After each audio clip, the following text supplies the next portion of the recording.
Welcome back guys, Max here. Now a couple of months ago I made a video all about aim assist and the auto rotation mechanics that exist within Battlefield 1. If you haven't seen the video, I will leave a link down below. It's a little bit older, but by all means check it out, tell me what you think. Now the purpose of this video was to demonstrate the strength of these mechanics within Battlefield 1 and to also help those players that did not know or did not fully understand how to exploit this to its maximum potential. The video was greeted with a mixed bag of comments from I don't run it to I think it's cheese, and the very surprising list of comments from people saying that it had helped their gameplay and that they'd seen a great improvement in their KDs.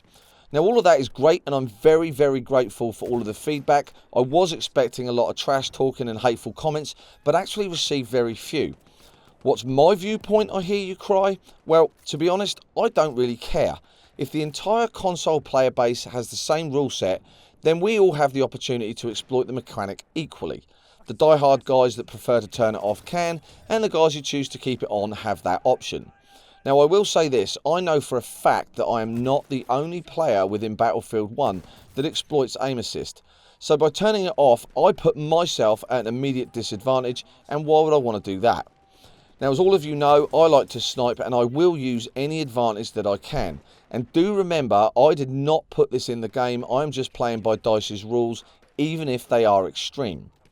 Now, that being said, I do prefer to use a rifle with a scope, so technically I'm not using aim assist or the auto rotation mechanic in any way, but hey ho, it's there if I want it, I guess.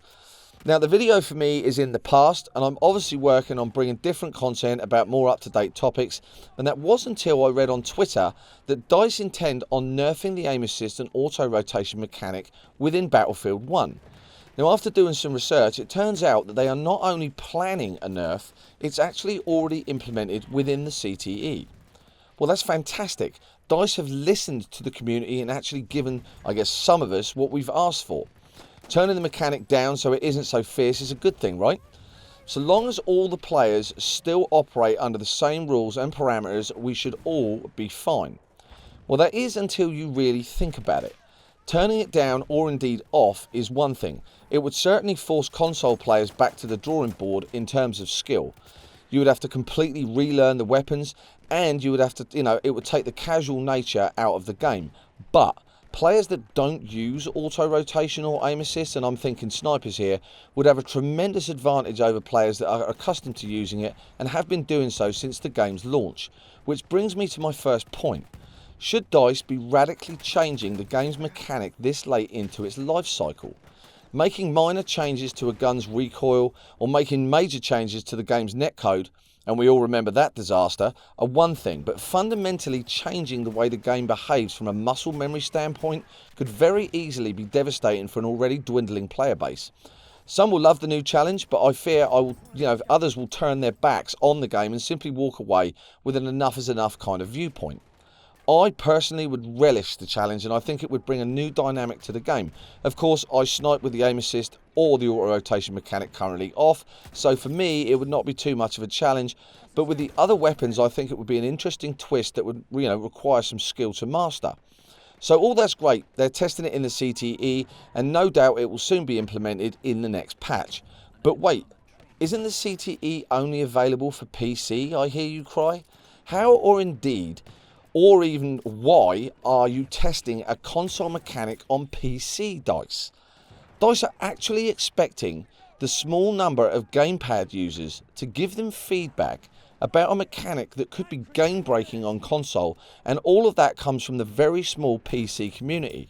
Surely the smartest way to approach this would be to wait until Microsoft and Sony pull their heads out of their asses and let DICE give the console community access to the CTE. I, for one, do not want my game experience affected by the smallest community in the game, that are playing on a completely different platform and under a completely different rule set. This is probably the most ridiculous thing I think I've heard of. What are DICE thinking? Let's ask the PC mob how the new aim assist and auto rotation mechanic feels while playing with their mouse and keyboard. Genius. They should be waiting until we can get our hands on the CTE up on consoles and then ask us what we think, not asking Westy, Danny on PC, aka Westy's bitch, or Jack Frags. Let the console players determine how it feels for us and leave the PC guys out of it. Or just don't implement anything, and for the reasons that I've laid out at the beginning of my rant, if you want to call it that. So there it is, guys. It is actually live in the CTE right now, so I expect a horrific change to your console experience in the not too distant future, courtesy of DICE and its paid fan club. Now, please share your thoughts in the comments down below. I will be splattering them all over DICE's social media sites. And before I forget, look out for the live stream this Saturday. My channel will be going head-to-head with another channel, Ginger Nuts Gaming, and it will be on a private server. So if you're one of my subs or would just like to help the support and the cause, I guess, on Saturday by joining in the fun, we need to form a real strong team and destroy the dreaded Ginger Ninja. Now, leave a like, thumbs up, thumbs down. It's all up to you, or even indeed a sub if you enjoy the content. I appreciate you listening. I appreciate you subbing, and for your continued support. We nearly made it to 400 subs. Very, very grateful for all of that. And until the next video later on this week, I'll see you then. Ta-da.